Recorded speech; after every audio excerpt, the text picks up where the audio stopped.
Dear students, in previous lecture we have discussed about the graphical process of addition of two vectors.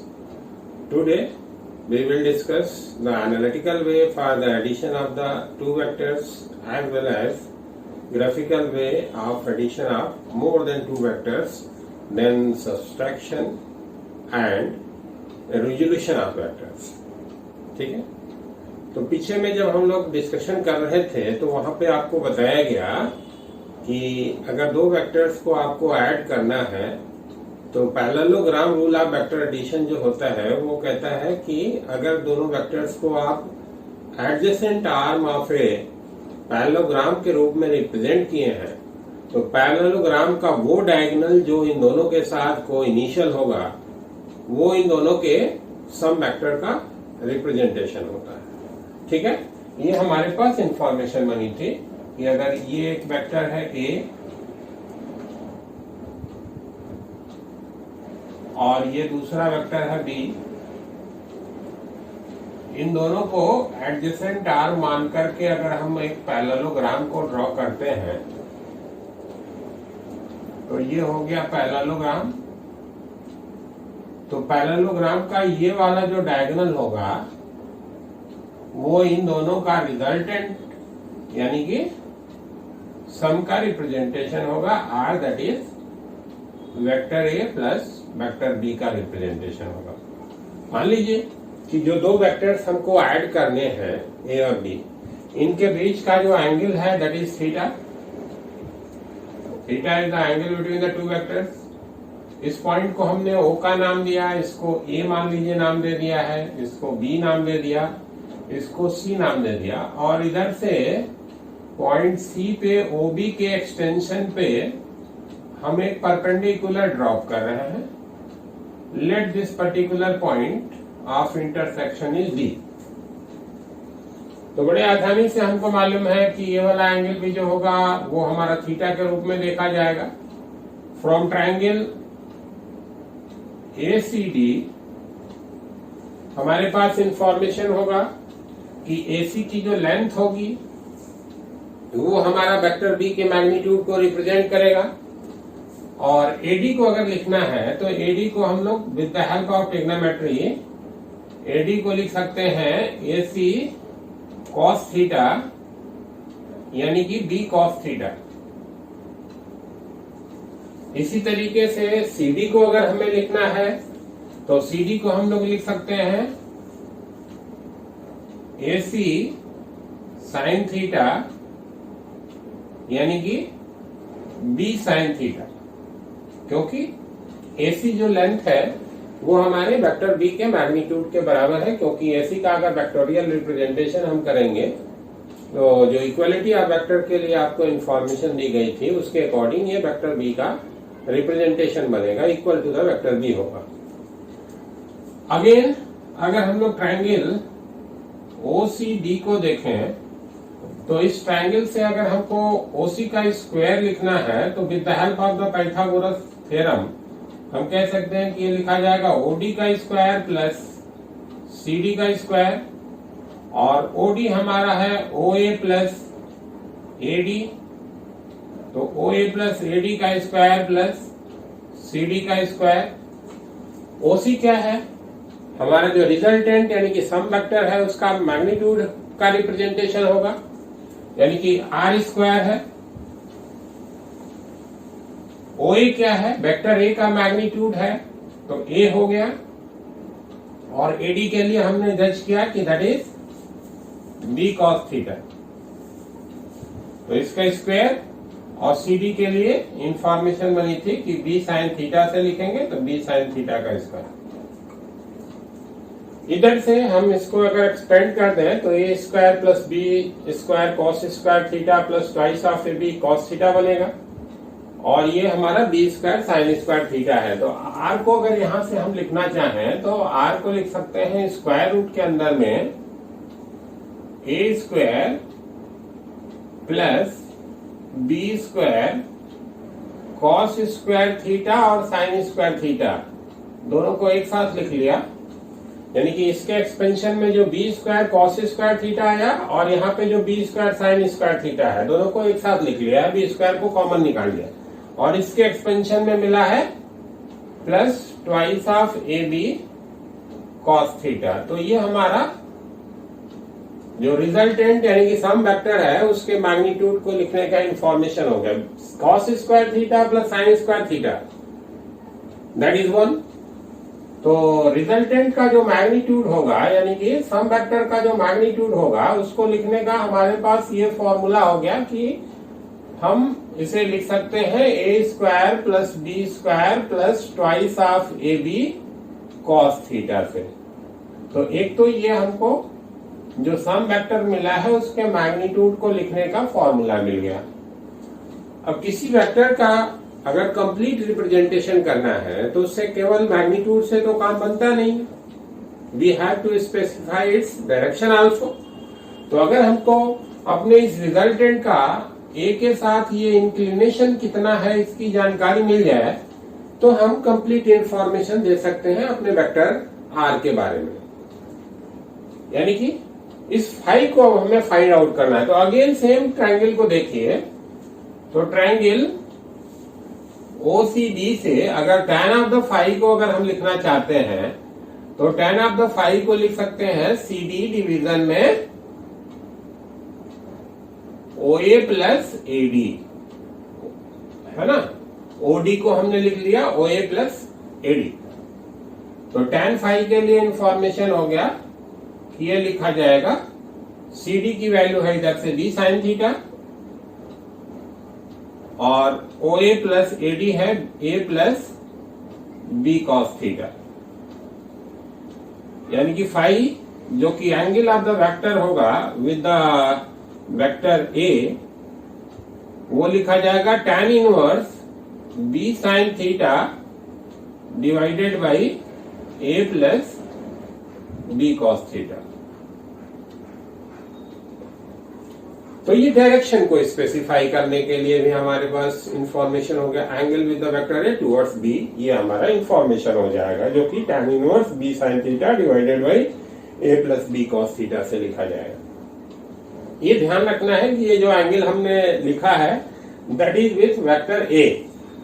अगर इसी angle को हमें vector B के साथ लिखना होगा तो इस फॉर्मूले में जहां बी है वहां पे ए रिप्लेस कर देंगे और इस ए की जगह पे बी कर देंगे, तो ये जो एंगल मिलेगा that will be with the vector B. ठीक है, तो कंप्लीट जानकारी यहाँ से मैग्नीट्यूड की हो गई और यहाँ से उसके वेक्टर के रिजल्टेंट के यानी कि सम वेक्टर के ओरिएंटेशन की भी इंफॉर्मेशन हो गई। तो ये फॉर्मूला हमें याद रखना होगा for the summation of two vectors अगर एनालिटिकली परफॉर्म करनी है तो। ठीक है, अब स्पेसिफिक कंडीशनल केस इसकी हम लोग डिस्कस कर लेते हैं कि अगर हमें दोनों वेक्टर्स जिन्हें ऐड करना है उन दोनों के मैग्नीट्यूड अगर बराबर है तो ऐसे केस में यही फॉर्मूला हमारा सिंप्लीफाइड क्या रिप्रेजेंटेशन दे सकता है। तो आइए उसकी बात करें। दोनों वेक्टर्स इन मैग्नीट्यूड बराबर है, ओरिएंटेशन सेम नहीं है, वेक्टर्स इक्वल नहीं है, केवल मैग्नीट्यूड बराबर है। यानी कि A equals to B, A equals to B, vector equal नहीं है, मैग्नीट्यूड बराबर है। तो जो रिजल्टेंट का फॉर्मूला बनाया है इसी में B की जगह पे A प्लेस कर देते हैं। तो R जो ऐसे केस में लिखा जाएगा वो लिखा जाएगा square root of A square plus twice of A square cos theta. इधर से हो गया twice of A square 1 plus cos theta square root के अंदर। अब हमारे पास ट्रिग्नोमेट्री का एक फॉर्मूला है cos 2 theta that is equals to 2 cos square theta minus 1। इस फॉर्मूले से अगर हमको 1 प्लस कॉस थीटा को लिखना है तो इसको हम लोग लिख सकते हैं 2 cos स्क्वायर थीटा बाई 2। तो उसको रिप्लेस कर दिया तो ये हो जाएगा r that is equals to twice of A square into twice of cos square theta by 2। तो ये हो गया twice of A cos theta by 2। तो रिजल्टेंट का जो मैग्नीट्यूड होगा that will be given by twice of A cos theta by 2। ये conditional case है, twice of A cos theta by 2। ये कंडीशनल केस है जिसमें दोनों वेक्टर्स के मैग्नीट्यूड बराबर हैं और दोनों के बीच का एंगल थीटा का हो, तो उनका जो रिजल्टेंट यानी कि सम होगा उसके मैग्नीट्यूड को लिखने का। ठीक है, अब एंगल की बात कर लेते हैं कि वो हमारा जो रिजल्टेंट होगा ऐसे केस में वो किस पर्टिकुलर एंगल पे होगा। तो यहां से हमको मालूम है कि tan फाई, बी की जगह पे ए लिख दिया इसी फॉर्मूले में, तो b sign theta divided by, b की जगह पे a प्लेस कर देते हैं, a नीचे से कॉमन ले लिया 1 plus cos theta, sine 2 theta trigonometry का फॉर्मूला है 2 साइन थीटा कॉस थीटा। उसी से साइन थीटा को लिखना है तो इसको लिख सकते हैं 2 sine theta by 2 cos theta by 2, और इसका रिप्लेसमेंट हमने यहाँ पे किया ही है, ये से cancelled 2 sine theta by 2 cos theta by 2 divided by 2 cos square theta by 2। एक पावर यहां से चला गया, इसका कॉस थीटा बाई 2, एक ये कट गया, तो ये हमको मिल जाएगा tan थीटा बाई 2, यानी कि phi that is equals to theta by 2।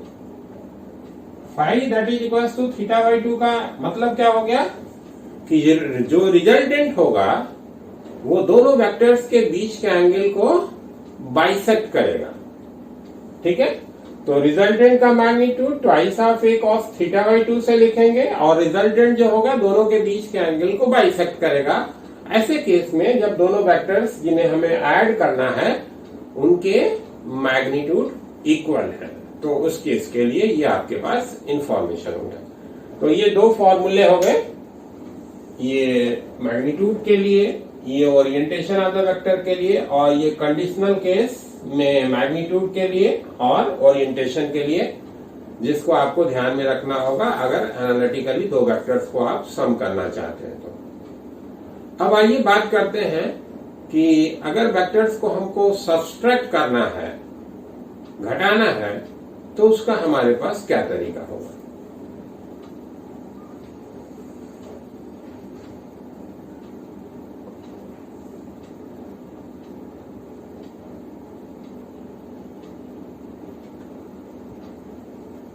Subtraction of vectors. ठीक है, तो मान लीजिए कि दो वेक्टर्स हैं अगेन ए और बी, ए में से बी को हमको सब्सट्रैक्ट करना है। ठीक है, तो उसको भी लिखने का तरीका होगा vector A minus vector B. A में से बी को अगर हमें सब्सट्रैक्ट करना है तो उसका तरीका जो बनेगा हमारे पास वो ये होगा कि वेक्टर ए में निगेटिव ऑफ वेक्टर बी को हमको ऐड कर देना है। निगेटिव ऑफ वेक्टर बी को वेक्टर ए के साथ ऐड कर देंगे तो that will become subtraction of vector B from vector A. अब निगेटिव ऑफ वेक्टर का मतलब हमने पहले आपको बता रखा है कि दो वेक्टर्स अगर मैग्नीट्यूड में बराबर हैं, डायरेक्शन में अपोजिट हैं, तो एक को दूसरे के निगेटिव के रूप में आप डिफाइन करते हैं। आइए देखते हैं कि ग्राफिकली हम कैसे सब्सट्रैक्ट करेंगे। मान लीजिए कि ये हमारा वेक्टर ए हो गया और ये हमारा वेक्टर बी है। निगेटिव ऑफ बी को अगर आपको दिखाना है तो क्या करेंगे, निगेटिव ऑफ बी वेक्टर क्या होगा, that will have the same magnitude but of opposite orientation. तो ये हमारा सेम लेंथ की इधर के ओरिएंटेशन की हमने रोड लाइन ड्रॉ कर ली, तो ये माइनस हाफ बी हो गया। अब पैरेललोग्राम रूल से इसको दोनों को ऐड कर दिया जाए, तो पैरेललोग्राम रूल के अकॉर्डिंग अगर हम इनको दोनों को ऐड करते हैं तो ये हो जाएगा हमारा vector A minus vector B का रिप्रेजेंटेशन। तो ये ए में से बी को सब्सट्रैक्ट करने पे जो वेक्टर मिला उसको रिप्रेजेंट करने का ये ग्राफिकल तरीका हो गया। जरा देखें कि अगर यहां से यहां को मिलाने वाला हम वेक्टोरियल रिप्रेजेंटेशन देते हैं तो अगेन ये जो ज्योमेट्री फॉर्म हो रही है, ये आप देखें तो ये पैरेललोग्राम है। ये दोनों पैरेलल हैं, इसकी लेंथ और इसकी लेंथ बराबर है, तो पैरेललोग्राम बन गया ये। यानी कि ये वाला जो वेक्टोरियल रिप्रेजेंटेशन है वो हमारा vector A minus vector B का रिप्रेजेंटेशन हो गया। अब अगर दोनों को एडजेसेंट आर्म मान के हमने पैरेललोग्राम बनाया होता ए और बी को, तो ये हमारा पैरेललोग्राम बनता, जिसमें हमको मालूम है कि ये वाला जो वेक्टर का रिप्रेजेंटेशन होगा वो vector A plus vector B का रिप्रेजेंटेशन होगा। यानी कि एक डायगोनल जो दोनों के साथ को इनिशियल है वो दोनों के सम वेक्टर का रिप्रेजेंटेशन है, और सेकंड वाला जो डायगोनल होता है उस पैरेललोग्राम का, जिसके एडजेसेंट आर्म हमारे दोनों वेक्टर्स हैं, वो उन दोनों के डिफरेंस ऑफ वेक्टर का रिप्रेजेंटेशन होगा। किसमें से किसका सब्सट्रैक्शन है वो इस बात पे डिपेंड करता है कि head of the second diagonal आपने कहां प्लेस किया है। अगर इस डायगोनल का हेड ए पे है तो that will be vector A minus vector B. अगर यही डायगोनल का हेड आप यहां पे डाल देंगे तो ये हमारा vector B minus vector A हो जाएगा। यानी कि एक डायगोनल सम का रिप्रेजेंटेशन है तो दूसरा डायगोनल जो हो गया वो दोनों के डिफरेंस का रिप्रेजेंटेशन हो गया। तो इसे हमको ध्यान में रखना होगा। कई एक बार ऐसे प्रॉब्लम्स मिलते हैं जिनका की ज्योमेट्रिकल एनालिसिस आसान होती है apart from the calculation based analysis. तो उस केस में हमको ध्यान में ये होगा तो बहुत सारे प्रॉब्लम्स के आंसर हम इजीली दे सकेंगे कि एक डायगोनल जो कि कोइनिशियल है वो सम का रिप्रेजेंटेशन है, और दूसरा वाला जो डायगोनल होगा वो दोनों के डिफरेंस का रिप्रेजेंटेशन। जैसे बहुत एक सिंपल सा कॉमन सा प्रॉब्लम बनता है कि अगर दो वेक्टर्स हैं जिनके मैग्नीट्यूड बराबर है, दो वेक्टर्स हैं जिनके मैग्नीट्यूड बराबर है, तो दोनों के सम और डिफरेंस से जो मिलने वाले वेक्टर्स होंगे, अगर दोनों कोलिनियर नहीं है तो सम और डिफरेंस से जो मिलने वाले वेक्टर्स होंगे उनके बीच एंगल क्या होगा, ये पूछा गया। तो आपको मालूम है कि अगर दोनों वेक्टर्स को एडजेसेंट आर्म मान करके एक पैरेललोग्राम बनाएंगे तो एक रोम्बस बनेगा, और आपको मालूम है कि जो रोम्बस के डायगोनल्स होते हैं वो एक दूसरे के परपेंडिकुलर होते हैं। तो सम और डिफरेंस से जो मिलने वाले वेक्टर्स होंगे they will be mutually perpendicular, दोनों एक दूसरे के लंबवत होंगे, परपेंडिकुलर होंगे, ऐसा इंफॉर्मेशन आपको बन जाता है। तो इजीली आप इस तरीके के इंफॉर्मेशन को जस्टिफाई कर सकेंगे या दे सकेंगे। ठीक है। अब अगर हमको एनालिटिकली दो वेक्टर्स को सब्सट्रैक्ट करना है तो जो हमारा रिजल्टेंट के लिए फॉर्मूला बना था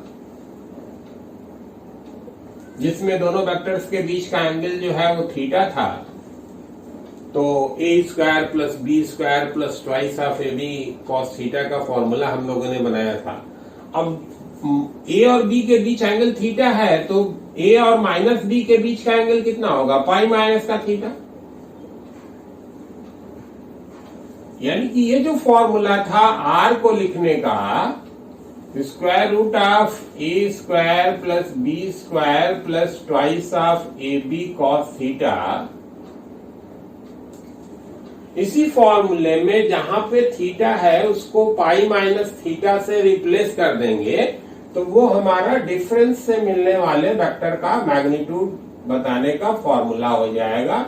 ए square plus B square plus twice of A B cos pi minus का थीटा, ये डिफरेंस से मिलने वाले वेक्टर का मैग्नीट्यूड का इंफॉर्मेशन हो जाएगा। क्यों? क्योंकि ए और बी के बीच एंगल थीटा का है तो ए और माइनस बी के बीच का एंगल पाई माइनस का थीटा होगा। इसी तरीके से ए और बी अगर बराबर हैं तो आर को लिखने का जो इंफॉर्मेशन था twice of A cos theta by 2 था। तो ए और बी अगर बराबर हैं तो जो डिफरेंस से मिलने वाला वेक्टर होगा उसका मैग्नीट्यूड अगर लिखना है तो इसी में थीटा की जगह पे पाई माइनस थीटा लिख दीजिए, तो twice of A cos pi minus theta divided by 2 cos pi by 2 minus theta by 2 sine theta by 2 होता है, तो ये हो जाएगा डिफरेंस से जो मिलने वाला वेक्टर होगा उसका magnitude twice of A sine theta by 2 से आप लिख सकेंगे। तो ये डिफरेंस से जो मिलने वाला वेक्टर होगा उसका मैग्नीट्यूड का इंफॉर्मेशन हो गया if both the vectors have same magnitude. और ये जो था वो सम से मिलने वाले वेक्टर के मैग्नीट्यूड को लिखने का इंफॉर्मेशन था। तो ये सब्सट्रैक्शन के लिए एनालिटिकल तरीका हो जाएगा जो कि आपको ध्यान में रखना है। अगर a और माइनस b के बीच का एंगल आप डायरेक्टली लिख रहे हैं तो ओरिजिनल फार्मूला जो सम वाला फार्मूला है वही आपको यूज करना है, क्योंकि a माइनस बी जो है वो a plus of minus B है। ठीक है, यानी कि वो बेसिकली एडिशन ही है a और निगेटिव ऑफ b का। तो ओरिजिनल फार्मूले को यूज करेंगे इस वाले को कब, जब हम a और माइनस b के बीच का एंगल डायरेक्टली थीटा लिख रहे होंगे एंगल को। अगर a और b के बीच का एंगल है तो we have to replace theta by pi minus theta. ठीक है भाई, तो ये सब्सट्रैक्शन हो गया।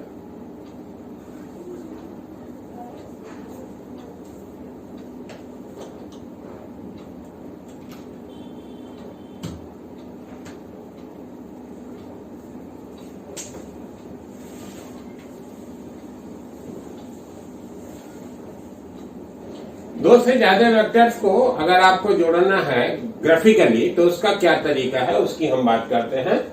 मान लीजिए कि हमारे पास ऐसे तीन वेक्टर्स हैं, एक ये वेक्टर हो गया a, दूसरा हमारे पास ये वेक्टर हो गया b और तीसरा ये वेक्टर हो गया c। इन तीनों को हमको ऐड करना है। तो पहले हम क्या करते हैं कि a और b को सम करते हैं। तो a और b को जोड़ने के लिए ट्रायंगल रूल फॉलो किया जाए। मान लीजिए तो ये हमारा वेक्टर a का रिप्रेजेंटेशन हो गया। ट्रायंगल रूल में आपको बताया गया है कि a के हेड पे b का टेल रखेंगे और b की ड्राइंग कर देंगे। तो ये हमने b की ड्राइंग कर दिया, ये वेक्टर b का रिप्रेजेंटेशन हो गया। यहां से यहां को अगर आप मिलाएंगे तो आपको मालूम है कि ये vector a plus vector b का रिप्रेजेंटेशन होगा। अब इसके साथ आपको c को ऐड करना है, तो a प्लस b जो वेक्टर मिला है इसके हेड पे c का टेल रखिए और c की ड्राइंग कर दीजिए। तो ये हो गया a प्लस b के हेड पे c का टेल और c की ड्राइंग कर दी। और फाइनली a प्लस b के टेल से c का हेड आपने मिला दिया। तो ये क्या हो जाएगा, a plus b plus vector c का रिप्रेजेंटेशन। ठीक है, अब इसको हम लोग ऐसे सोचे, ये बीच वाले आर्म को फॉर टाइम बिंग आप भूल जाइए। ये जो a प्लस बी प्लस सी किया था इसको आप भूल जाइए। तो हुआ क्या कि वेक्टर a को हमने ड्रॉ किया, a के हेड पे b का टेल रखा, b को ड्रॉ किया, b के हेड पे c का टेल रखा, c को ड्रॉ किया और फाइनली a के टेल से c के हेड को आपने मिला दिया और एक क्लोज पॉलीगन बना दिया। ठीक है, तो इसको आप बोलते हैं polygon rule of vector addition, जो कि कहता है कि अगर आपको एक से ज्यादा वेक्टर, दो से ज्यादा वेक्टर्स को ऐड करना है तो ऐसे केस में आप इन ए सीक्वेंस सारे वेक्टर्स को वन बाय वन करके अरेंज करते जाइए। एक के हेड पे दूसरे का टेल, दूसरे के हेड पे तीसरे का टेल, तीसरे के हेड पे चौथे का टेल, ऐसे जितने भी सारे वेक्टर्स हैं उन सबको आप अरेंज करते जाइए और फाइनली जो क्लोजिंग आप tail of the first vector to the head of the last vector, that is going to represent sum of all the vectors. इसको बोलते हैं polygon rule of vector addition. ठीक है, तो दो से ज्यादा वेक्टर्स को जोड़ने का जो ग्राफिकल तरीका है उसको बोलते हैं polygon rule of vector addition. ठीक है, तो ये तो हो गया ग्राफिकल तरीका कि दो से ज्यादा वेक्टर्स को हमें ग्राफिकली कैसे ऐड करना है। अगर ऐसे मान लीजिए कि इन सीक्वेंस सारे वेक्टर्स को हम अरेंज करते जा रहे हैं और फाइनली जो है हमारा वो जो ज्योमेट्री है वो क्लोज हो जा रही है, तो फर्स्ट के टेल से लास्ट के हेड को मिलाएंगे तो एक डॉट मिलेगा, यानी कि sum will be a null vector. ठीक है, तो ऐसे केस में जो हमारा सम होगा सबका जीरो होगा, नल वेक्टर होगा। उन सारे वेक्टर्स का। यानी कि जब भी क्लोज पॉलीगन बनेगा तो समेशन ऑफ द वेक्टर्स को आप नल वेक्टर के रूप में रिकॉग्नाइज करेंगे। तो ये तो हो गया एडिशन का ग्राफिकल तरीका। अब एनालिटिकली किसको दो से ज्यादा वेक्टर्स को कैसे ऐड करना है उसकी बात हम लोग थोड़ी देर बाद में करेंगे। अभी बात करते हैं multiplication of vector with a scalar.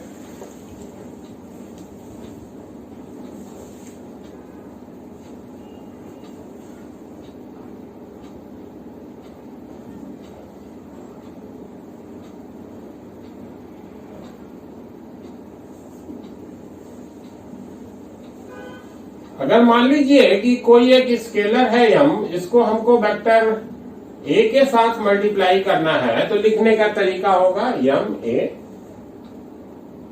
और एक स्केलर और वेक्टर के मल्टीप्लिकेशन से जो क्वांटिटी मिलेगी वो पहली चीज तो आपको ध्यान में रखनी है कि ये वेक्टर होगी, ये वेक्टर होगा। एक स्केलर और वेक्टर को मल्टीप्लाई करेंगे तो क्वांटिटी आपको वेक्टर मिलेगी, और उस वेक्टर का जो मैग्नीट्यूड होगा यानी कि m से जो वेक्टर मिला है उसका magnitude that will be equals to mod of m into magnitude of vector a। यानी कि स्केलर की मॉड वैल्यू और वेक्टर a के मैग्नीट्यूड को मल्टीप्लाई कर देंगे तो उससे आपको मैग्नीट्यूड ऑफ द वेक्टर मिल जाएगा। इधर मॉड ऑफ m लिखने का मोटिव यह है कि किसी भी वेक्टर का जो मैग्नीट्यूड होता है that is always a positive quantity. ठीक है, तो mod of m multiplied by magnitude of vector है। और डायरेक्शन के लिए इंफॉर्मेशन है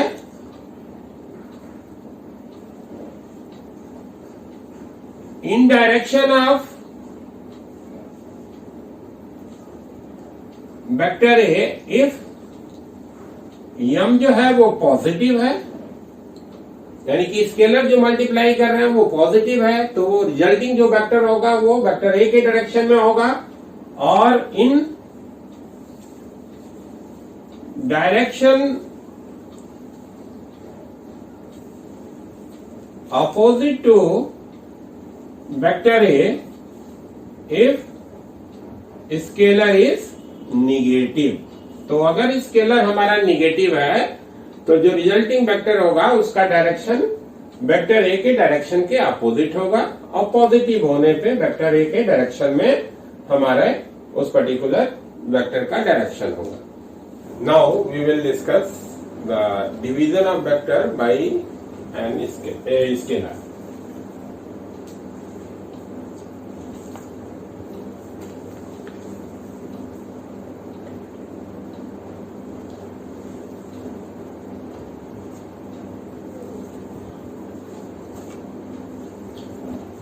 मान लीजिए कि कोई एक वेक्टर a है, इसको आपको स्केलर m से डिवाइड करना है तो लिखने का तरीका ये होगा a डिवाइडेड बाई m। जैसे अलजेब्रा में लिखते हैं सिमिलर वे में यहां भी लिखेंगे। अगर ये ऑपरेशन हमको परफॉर्म करना है तो उसका तरीका क्या होगा कि इनवर्स ऑफ स्केलर को हम वेक्टर से मल्टीप्लाई कर देंगे, इनवर्स ऑफ स्केलर को वेक्टर से मल्टीप्लाई कर देंगे। अब मल्टीप्लिकेशन ऑफ वेक्टर कैसे करना है उसकी हमारे पास इंफॉर्मेशन है, तो हम लोग उसी के कॉरेस्पॉन्डिंग मल्टीप्लिकेशन को परफॉर्म करेंगे। यानी कि रिजल्टिंग जो क्वांटिटी होगी वो हमारी वेक्टर क्वांटिटी होगी, और उसके डायरेक्शन से रिलेटेड इंफॉर्मेशन होगा कि अगर स्केलर हमारा पॉजिटिव है तो a के डायरेक्शन में होगा रिजल्टिंग वेक्टर, अगर स्केलर निगेटिव है तो a के जस्ट अपोजिट डायरेक्शन में होगा, और जो मैग्नीट्यूड ऑफ रिजल्टिंग वेक्टर होगा that will B magnitude of vector A divided by mod of scalar. यानी कि a बाई m जो हमारा वेक्टर क्वांटिटी है इसका मैग्नीट्यूड लिखा जाएगा magnitude of vector A divided by mod value of scalar. Direction के लिए इन direction of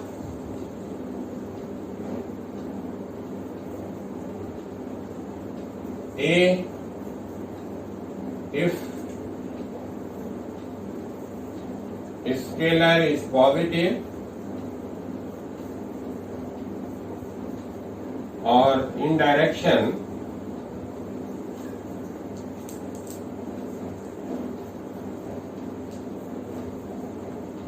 opposite to A if scalar is negative.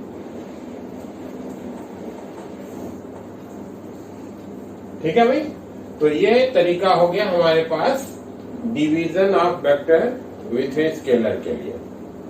Resulting quantity vector quantity हो गई और साथ में डायरेक्शन ऑफ ए के अलाउंग स्केलर होगा अगर वो स्केलर पॉजिटिव है, और direction opposite to vector a होगा अगर हमारा स्केलर नेगेटिव है।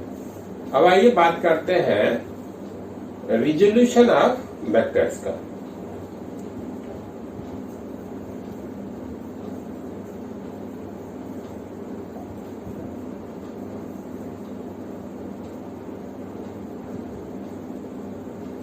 रिजोल्यूशन ऑफ वेक्टर्स, कोई भी अगर वेक्टर क्वांटिटी है तो उस वेक्टर क्वांटिटी को इन जनरल अगर हम बात करते हैं तो किसी भी तीन डायरेक्शन जो कि कोप्लेनर नहीं है, उन तीन डायरेक्शन के तीन वेक्टर के सम के रूप में रिप्रेजेंट किया जा सकता है। और इस तरीके से जो रिप्रेजेंटेशन बनेगा वो रिप्रेजेंटेशन जब भी होगा वो यूनिक होगा। अगर वो तीनों डायरेक्शन आपने फिक्स रखे हैं तो उन तीन डायरेक्शन के तीन वेक्टर्स के सम के रूप में हम किसी भी वेक्टर का रिप्रेजेंटेशन कर सकते हैं। ठीक है, जनरली जब हम किसी पर्टिकुलर वेक्टर का रिप्रेजेंटेशन तीन डायरेक्शन के वेक्टर के करेस्पॉन्डिंग सम के करेस्पॉन्डिंग करना चाहते हैं तो तीनों जो डायरेक्शन चूज करते हैं दे आर म्यूचुअली परपेंडिकुलर। जैसे मान लीजिए कि कोई पर्टिकुलर वेक्टर हमारा आर है और उसे हम चाहते हैं कि एक्स डायरेक्शन, वाई डायरेक्शन और जेड डायरेक्शन, जो कि तीन म्यूचुअली परपेंडिकुलर डायरेक्शन है, इन तीन डायरेक्शन के वेक्टर के सम के रूप में दिखाना चाहते हैं। तो मान लीजिए कि क्वाड्रेट सिस्टम हमने बनाया, ये हमारा वाई डायरेक्शन हो गया, ये एक्स डायरेक्शन हो गया,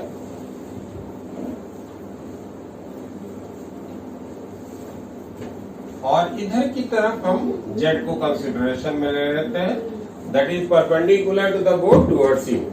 तो ये कोऑर्डिनेट सिस्टम आपका राइट हैंडेड कोऑर्डिनेट सिस्टम बना, और साथ में एक वेक्टर है जो कि कुछ इस तरीके से इंक्लाइंड है कि बोर्ड के प्लेन में नहीं है, हमारा ये वेक्टर आर है। तो उसको मैं दिखाता हूं ऐसे। मान लीजिए कि हमारा ये पर्टिकुलर वेक्टर है दैट इज आर।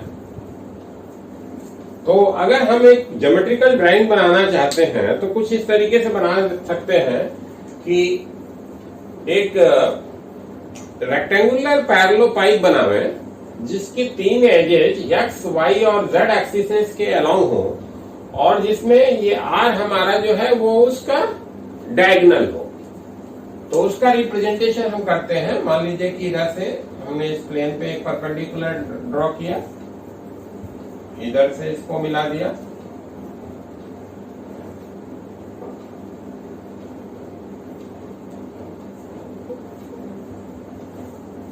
इधर से इसको मिलाया,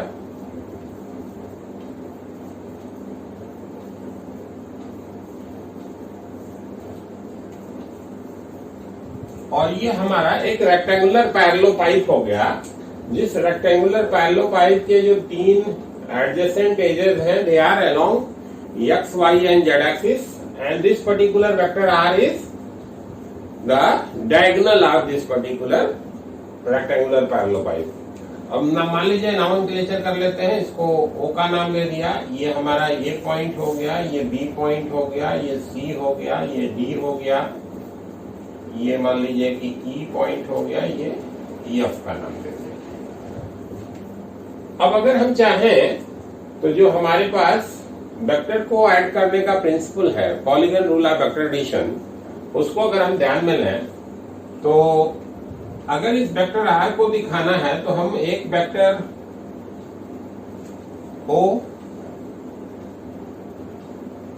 OG plus vector GE plus vector EA के रूप में दिखा सकते हैं। यानी कि वेक्टर आर का जो रिप्रेजेंटेशन है वो हमारा लिखा जा सकता है vector OG plus vector VE plus vector EA। ये तीन वेक्टर के सम के रूप में इसका रिप्रेजेंटेशन हो गया वेक्टर आर का। VE और OD को अगर हम वेक्टर का रिप्रेजेंटेशन दें तो GE और OD ये दोनों इक्वल वेक्टर होंगे, और इसी तरीके से OC को अगर हम एक वेक्टर का रिप्रेजेंटेशन देते हैं तो EA और OC ये दोनों भी इक्वल वेक्टर होंगे। तो R वेक्टर को अगर लिखना चाहें तो इसको हम लोग लिख सकते हैं OG, और GE हमारा इक्वल है किसके, OD के, तो plus vector OD plus EA vector जो है वो इक्वल है OC के, तो प्लस OC। यानी कि वेक्टर R का जो रिप्रेजेंटेशन बना, एक x डायरेक्शन का वेक्टर, दूसरा y डायरेक्शन का वेक्टर, और तीसरा z डायरेक्शन के वेक्टर के सम के रूप में रिप्रेजेंटेशन हो गया। और ये जो रिप्रेजेंटेशन होगा वो यूनिक होगा, क्योंकि आपको मालूम है कि अगर किसी पर्टिकुलर रेक्टेंगुलर पैरेललोपाइप का डायगोनल फिक्स कर दें और तीनों एजेस के डायरेक्शन फिक्स कर दें तो ऐसे केस में सिंगल एक अकेली पैरेललोपाइप जो है वो बनाई जा सकती है। x डायरेक्शन का जो यूनिट वेक्टर है उसको आपको पहले बताया हमने कि i कैप से दिखाते हैं, y डायरेक्शन का जो यूनिट वेक्टर है उसको j कैप से दिखाते हैं, और z डायरेक्शन का जो यूनिट वेक्टर है उसको k कैप से दिखाते हैं। तो अगर OG को आपने x का, OD को y का नाम दिया और OC को z का नाम दिया, तो इसी वेक्टर r को अगर हमें लिखना है तो इसको हम लोग लिख सकते हैं x i cap plus y j cap plus ZK है। इस तरीके से जब हम वेक्टर R का रिप्रेजेंटेशन कर रहे होते हैं जिसमें तीन म्यूचुअली परपेंडिकुलर डायरेक्शन के तीन वेक्टर के सम के रूप में वेक्टर का रिप्रेजेंटेशन बनाया है, तो इन इंडिविजुअल वेक्टर्स को xi कैप, yj कैप और zk cap, xi cap, yj cap and zk cap, these are recognized as component vector.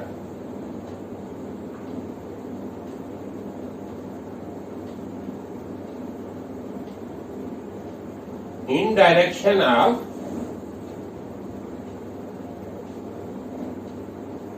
x, y and z, इनको हम लोग कंपोनेंट वेक्टर के रूप में रिकॉग्नाइज करते हैं।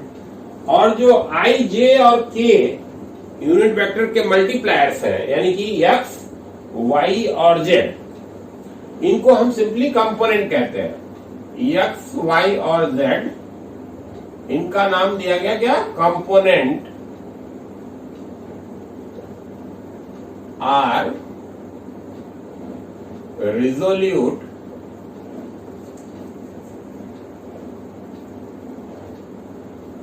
Are projection of vector R in the direction x, y and z। इनके multipliers जो है, जो कि हमारे अलजेब्रिक क्वांटिटी है, वो पॉजिटिव भी हो सकती है, निगेटिव भी हो सकती है। तो इन अलजेब्रिक क्वांटिटी x, y और z को नाम दिया गया था component vector, component or resolute, या फिर इसको प्रोजेक्शन के रूप में आप रिकॉग्नाइज करते हैं। अब यहाँ पे अगर हम देखें तो हमारे पास एक इंफॉर्मेशन ये बनती है कि अगर O और E को मिला देते हैं तो OZE, ये जो हमारा ट्रायंगल बना, ये हमारा जो ट्रायंगल बना, ये आपको दिख रहा है कि एक राइट एंगल ट्रायंगल है।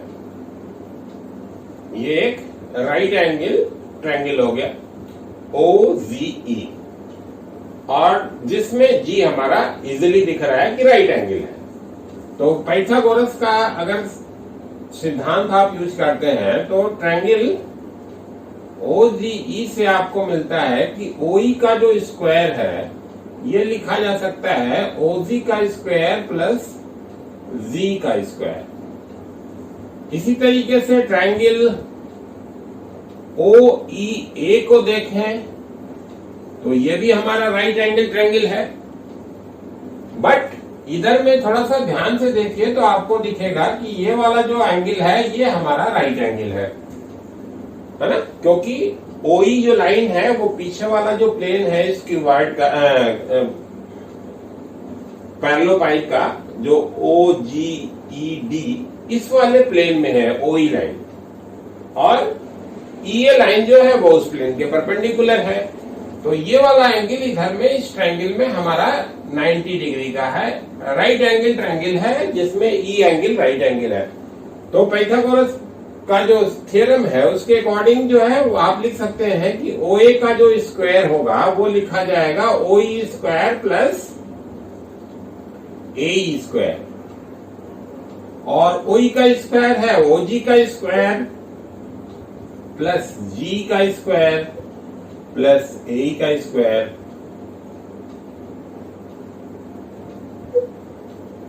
ओ जी एक्स है, जी ई वाई है, और ए ई जो लिखा है आपने इधर में वो जेड के इक्वल है। तो आर के लिए इंफॉर्मेशन होगा, ओ एक आर का रिप्रेजेंटेशन है, मैग्नीट्यूड ऑफ वेक्टर आर, तो ये हो जाएगा x square plus y square plus z square का स्क्वायर रूट। यानी कि अगर किसी पर्टिकुलर वेक्टर का रिजोल्यूट फॉर्म में अगर रिप्रेजेंटेशन दिया गया है x i cap y z cap और के कैप जेड के कैप के रूप में, और आपको उस वेक्टर का मैग्नीट्यूड बताना है, तो आपको क्या करना है, इंडिविजुअल आई जे और के जो मल्टीप्लायर्स हैं उनको आपको स्क्वायर करना है, ऐड करना है और उनका रूट ले लेना है। तो that will be the magnitude of that particular vector.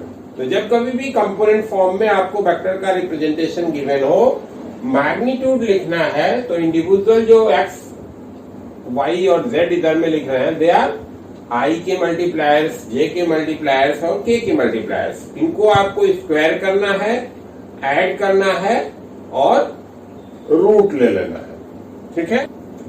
अब आइए मानते हैं कि ये जो हमारा वेक्टर आर है वो एक्स एक्सिस के साथ जो एंगल बना रहा है वो अल्फा का है, वाई एक्सिस के साथ इसका जो एंगल है वो बीटा का है, और जेड एक्सिस के साथ इसका जो एंगल है वो गामा का है। ठीक है भाई। तो अगर आप इस ट्रायंगल को देखें ओ ए जी को, तो अगेन ये राइट एंगल ट्रायंगल है, और इसमें ये वाला एंगल जो होगा वो हमारा राइट एंगल होगा इधर में। तो ऐसे केस में फ्रॉम ट्रायंगल ओ ए जी अगर देखेंगे तो एक्स डिवीजन में आर ये लिखा जाएगा कॉस अल्फा से, यानी कि एक्स को लिखना है तो ये हमारा लिखा जाएगा आर कॉस अल्फा।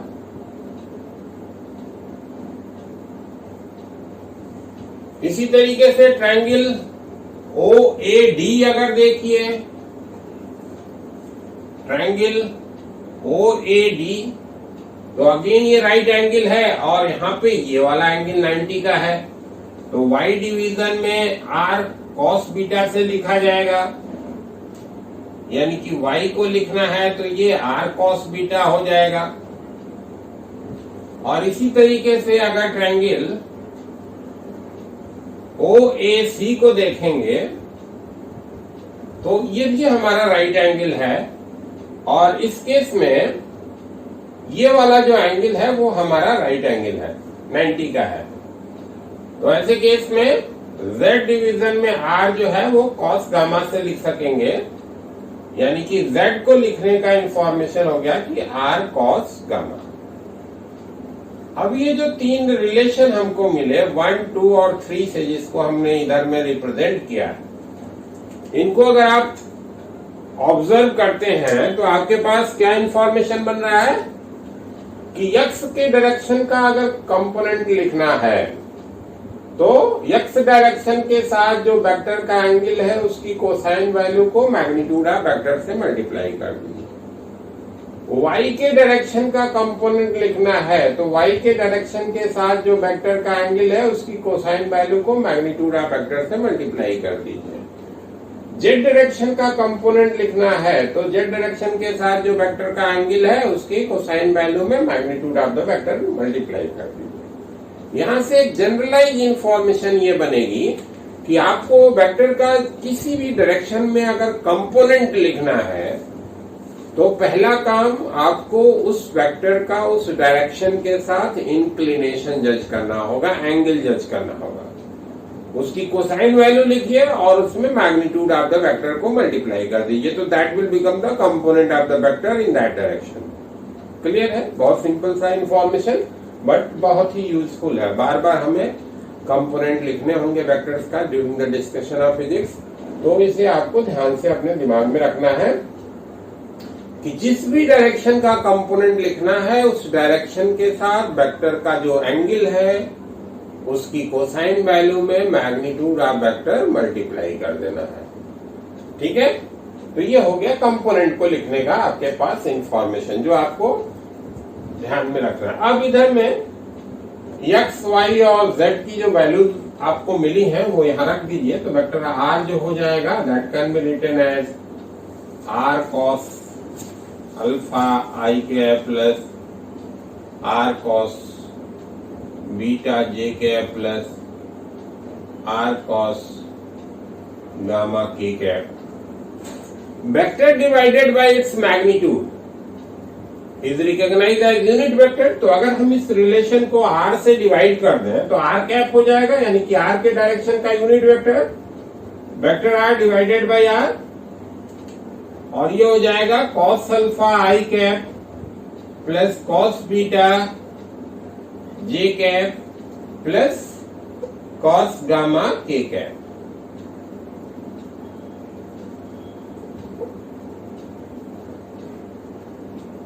इधर में ये जो cos अल्फा, cos बीटा और cos गामा मिला है इनको आप बोलते हैं direction cosine. cos alpha, cos beta and cos gamma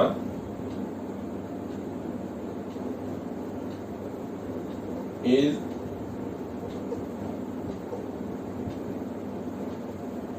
recognized as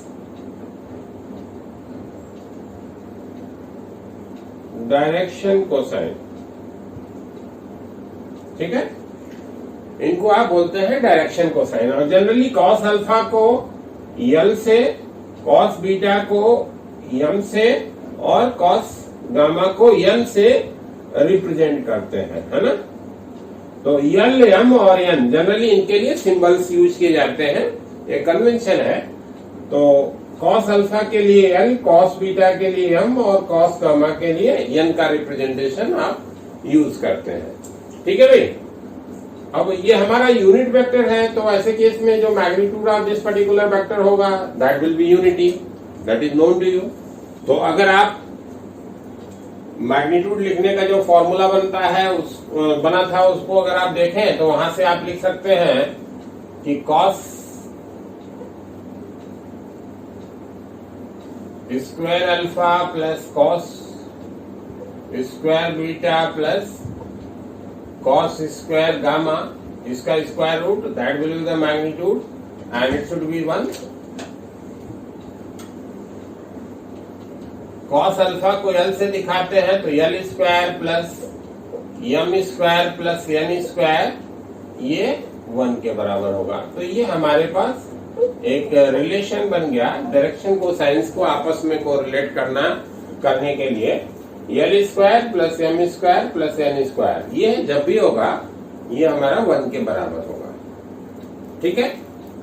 तो ये तो हो गया किसी भी पर्टिकुलर वेक्टर का कंपोनेंट फॉर्म में रिप्रेजेंटेशन कैसे करना है उसका तरीका। कंपोनेंट फॉर्म में रिप्रेजेंटेशन दिया हुआ है तो उससे आपको कैसे उसका मैग्नीट्यूड लिखना है और डायरेक्शन कोसाइन क्या होता है और वहां से यूनिट वेक्टर को लिखने का क्या तरीका होगा। डायरेक्शन कोसाइन बोलने का मोटिव ये होता है, कारण ये होता है कि चूंकि उस डायरेक्शन के यूनिट वेक्टर को आप उन पर्टिकुलर टर्म्स के टर्म में रिप्रेजेंट कर सकते हैं, इसलिए उसको आप डायरेक्शन कोसाइन का नाम देते हैं। ठीक है? रेजोल्यूशन करना आपको वेक्टर्स का अगर समझ में आ गया तो नेक्स्ट लेक्चर में हम लोग जो है कई सारे अगर वेक्टर्स गिवन हो तो उनका सम कैसे करेंगे कंपोनेंट फॉर्म में रिप्रेजेंटेशन करते हुए, उसके बारे में डिस्कस करेंगे। साथ में वेक्टर्स के मल्टीप्लिकेशन की बात करेंगे। ठीक है, तो नेक्स्ट वीडियो का आप इंतजार करिए, जल्दी ही उसको अपलोड करेंगे।